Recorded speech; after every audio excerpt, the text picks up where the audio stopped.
Mornings. Am I right? The alarm clock's a monster, the coffee's lukewarm, and the only thing standing between me and sweet, sweet oblivion, aka my warm bed, is the dreaded chore of taking out the trash. It's a ritual, a mundane, utterly unglamorous ritual that I perform every Tuesday morning like clockwork. Grab the overflowing bags, wrestle them into the bins, roll the bins to the curb, and try not to get any stray coffee grounds on my pajamas. You know the drill. So, this particular Tuesday morning, I'm shuffling around in my pajamas, bleary-eyed and grumpy, armed with a mountain of garbage bags. I open the back door, ready to face the trash can gauntlet, and wait. Where are they? I blink. I rub my eyes. I scan the area. Nope. They're definitely gone. My trusty green trash cans, my faithful receptacles of refuse, my partners in grime, vanished. Poof. Like they'd been abducted by aliens, or, something equally improbable. My initial reaction? Confusion. Pure, unadulterated confusion. Did I forget to put them out last week? I mutter to myself, racking my brain. Nope. I distinctly remember wrestling that rogue pizza box into the bin. It was a struggle, a memorable struggle. Then, disbelief. This has got to be a prank, I think. One of my neighbors is messing with me. I mean, who steals trash cans? It's not exactly a high-value heist. They're trash cans. They're full of, trash. Who would want them? I check behind the shed. I check behind the bushes. I even check behind the slightly overgrown rose bushes, just in case they'd somehow magically teleported themselves there. Nothing. They're just gone, like they never existed. Like I've entered some kind of trash canless dimension. It's surreal and slightly unsettling. And then I get angry, because this isn't just a prank. This is something else, something more sinister, something HOA related. I can feel it in my bones. And I'm not going to like it, not one bit. These guys are obsessed with neighborhood standards, the way some people are obsessed with collecting stamps. Only instead of stamps, they collect complaints. They're like the self-appointed lawn police of Oak Garden Estates, patrolling the streets for rogue dandelions and unauthorized garden gnomes. They've probably got a special hotline dedicated to reporting unsightly refuse receptacles. And sure enough, a few days later, the official notice arrives. Crisp white envelope, fancy font, the whole 9 yards. It's from the Architectural Harmony Committee. Yes, they actually have a committee for that. Apparently, my trash cans were deemed, wait for it, unsightly. Unsightly? Seriously? They're trash cans. Their entire purpose in life is to hold trash. What, are they supposed to be decorated with little bows and ribbons? Maybe I should have painted them to match the beige houses in the neighborhood? The letter goes on to say my unsightly receptacles detracted from the aesthetic harmony of Oak Garden Estates. Aesthetic harmony? Give me a break. It's a suburb, not a Renaissance painting. And then the kicker. Not only did they deem my trash cans unsightly, but they also confiscated them, stole them, basically. And then, to add insult to injury, they slapped me with a $250 fine. $250 for having trash cans. That's it. That's the moment I snapped. They messed with the wrong garbage wrangler. They wanted aesthetic harmony. I'd give them aesthetic harmony. But it wasn't going to be pretty or beige. Okay, so the HOA stole my trash cans and fined me $250 for the crime of having trash cans. Yeah, that's not going to stand. I'm not about to let a bunch of beige-obsessed busybodies dictate how I dispose of my garbage. This calls for retaliation. Glorious, over-the-top, utterly ridiculous retaliation. Unsightly, huh? I muttered to myself, rereading the infuriating letter. They want aesthetic harmony? I'll give them aesthetic harmony. The idea sparked in my mind, big and bold and beautifully petty. If they wanted to play the aesthetic harmony game, I'd play it too. But I wasn't going to play by their rules. Oh no, I was going to play by my own rules. Rules that involved a dumpster. A massive, industrial-sized dumpster. It was perfect. A giant metal middle finger to the HOA. and their obsession with pristine lawns. A monument to their overzealous rules and their, shall we say, unique approach to waste management. The image popped into my head. A huge, overflowing dumpster parked right in front of the HOA office. A beacon of, well, of garbage. It was beautiful. It was ridiculous. It was exactly the kind of aesthetic harmony the HOA deserved. I knew right then and there. This wasn't just about getting my trash cans back. This was about making a statement, about standing up to the Beige Brigade and their ridiculous rules, and about having a little bit of fun in the process, because honestly, those HOA letters were starting to get on my nerves. And a giant, overflowing dumpster? That was exactly the kind of therapy I needed. It was going to be glorious. Absolutely glorious. Okay, so Operation Dumpster was a go. I needed a dumpster. Not just any dumpster. I needed a monster of a dumpster. The kind you see on construction sites, the kind that could hold, well, a mountain of garbage. A monument to refuse. A testament to, well, to the sheer volume of trash the HOA clearly thought was unsightly. I hit up Google, naturally. Dumpster rental, I typed, and a list of local companies popped up. I called a few, asking about sizes, prices, and delivery options. I played it cool, of course. Just doing some spring cleaning, I told them. Got a lot of stuff to get rid of. They didn't need to know the stuff was destined for the HOA's pristine doorstep. I settled on a behemoth, a 30-yarder. This thing was huge. It was practically the size of a small car. It was rusty. It was dented. It was perfect.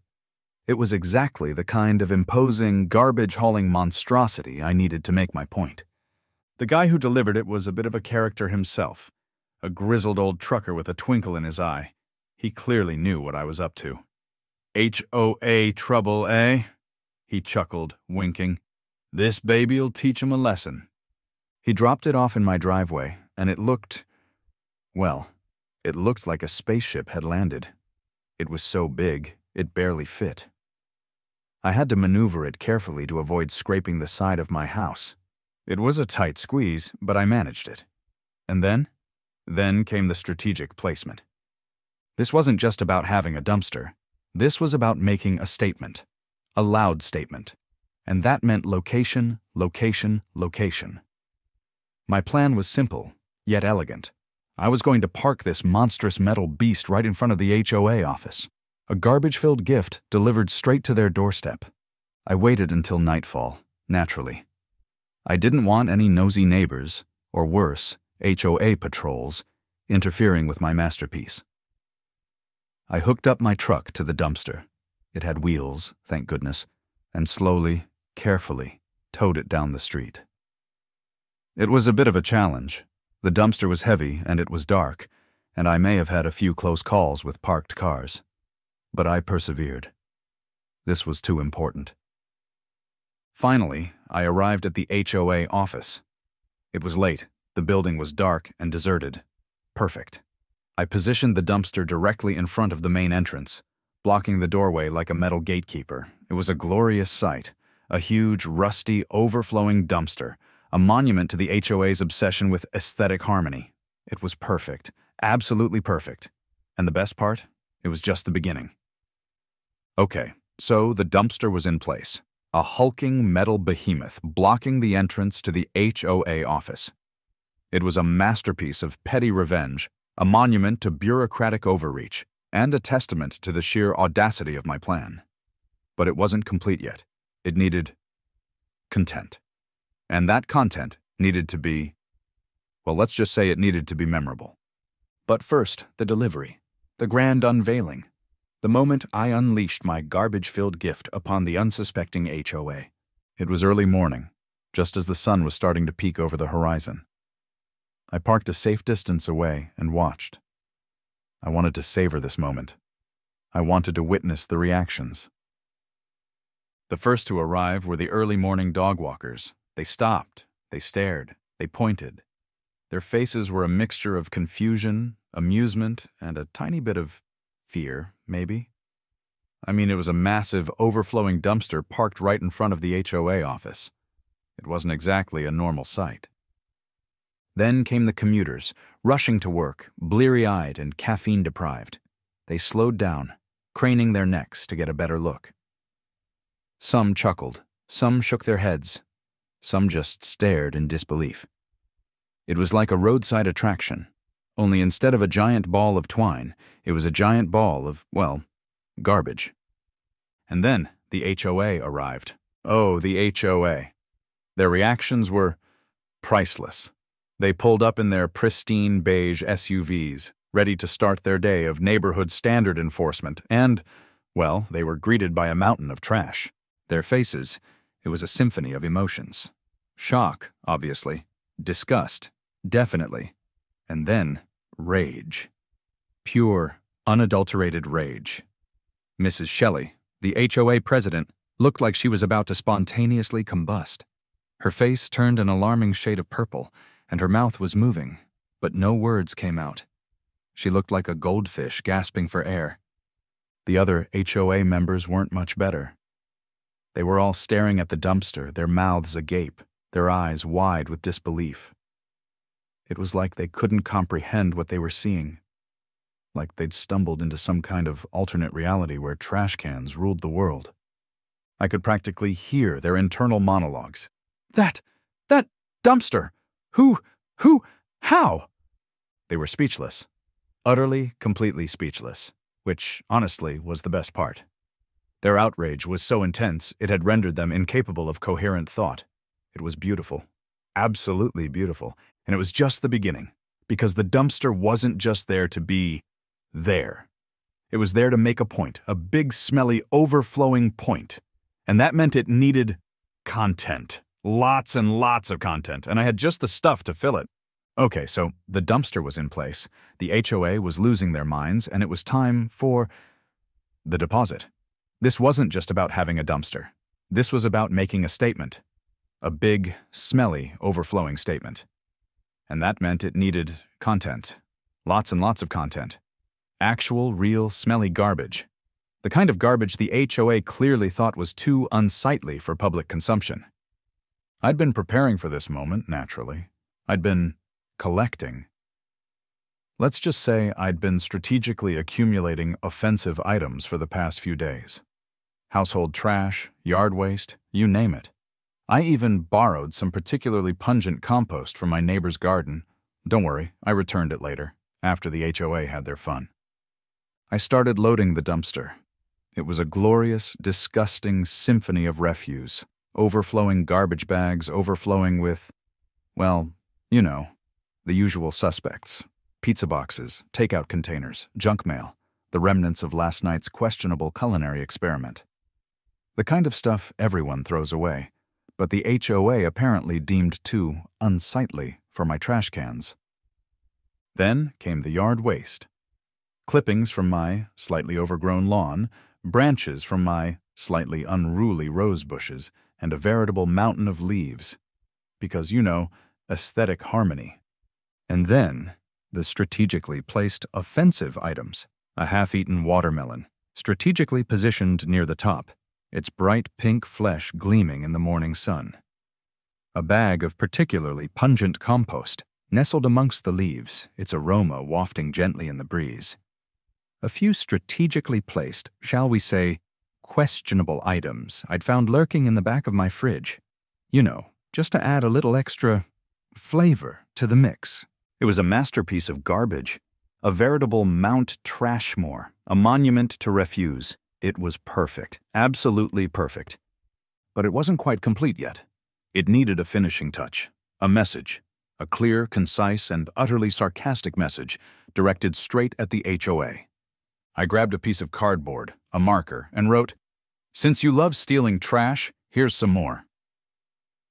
I taped the sign to the side of the dumpster, right where everyone could see it.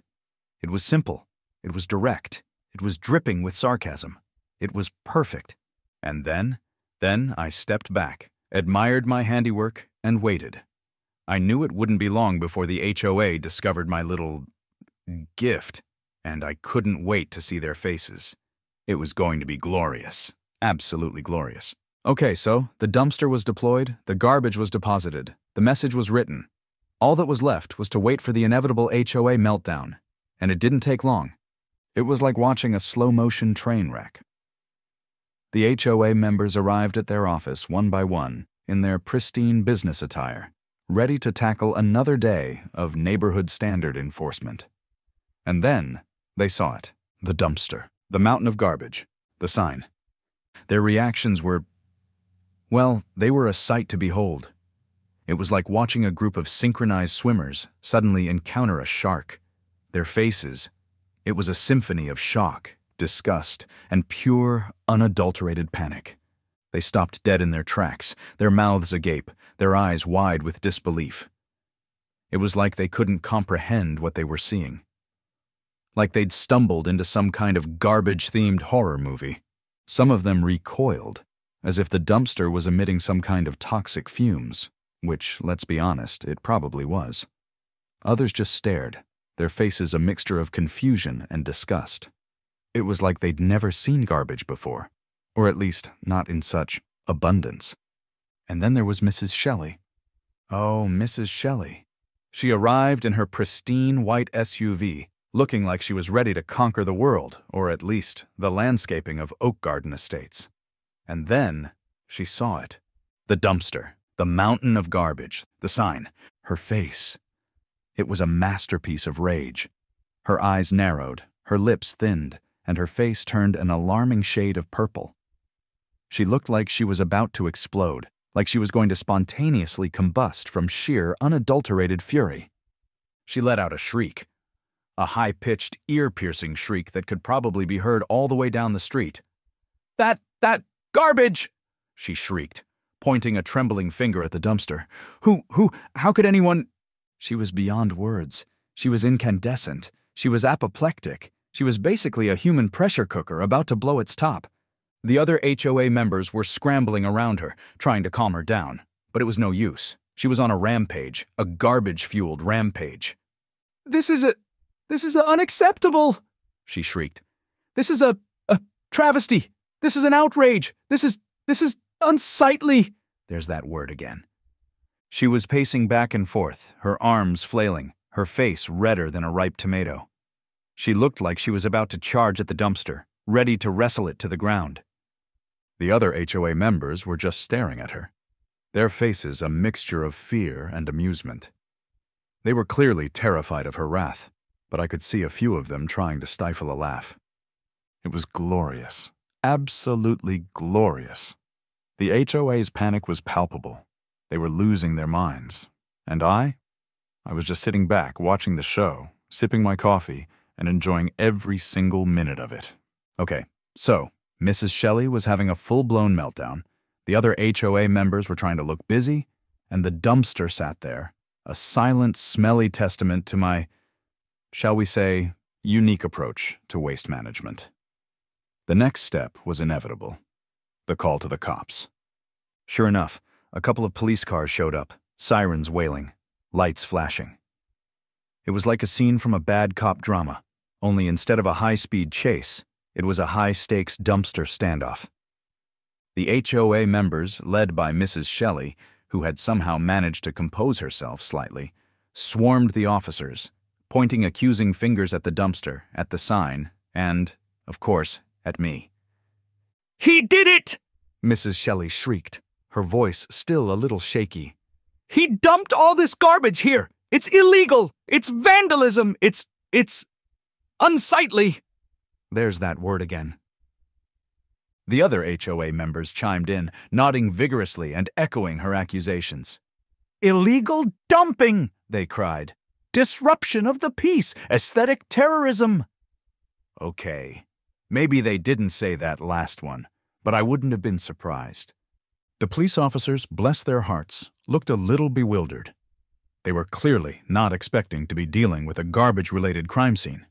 They looked at the dumpster, they looked at the HOA members, they looked at me. They looked like they were wondering if they'd accidentally wandered onto the set of a reality TV show. They approached me cautiously, like I was some kind of garbage-wielding maniac. "Sir," one of the officers said, We've received a complaint about illegal dumping. Can you explain what's going on here? I smiled sweetly. Officer, I said, I'd be happy to explain. I pulled out my trusty folder, filled with documentation. First, I said, I'd like to show you this. I handed him the fine from the HOA. As you can see, the HOA fined me $250 for having trash cans. They deemed them unsightly. I rolled my eyes. They then proceeded to confiscate my trash cans. I showed him the photos. Photos of my missing trash cans, neatly labeled and dated. These are my trash cans, I explained. Or rather, were my trash cans, until the HOA decided to appropriate them. Then I pulled out the rental agreement for the dumpster. This, I said, is a receipt for the rental of this dumpster. As you can see, it's legally rented in my name. I paused for dramatic effect. So, I continued, I'd like to understand what exactly is illegal about this. The HOA stole my property. I'm simply returning it, with interest. The police officers looked at each other, then back at the HOA members, then back at me. They were clearly trying to wrap their heads around the situation. It wasn't exactly your typical police call.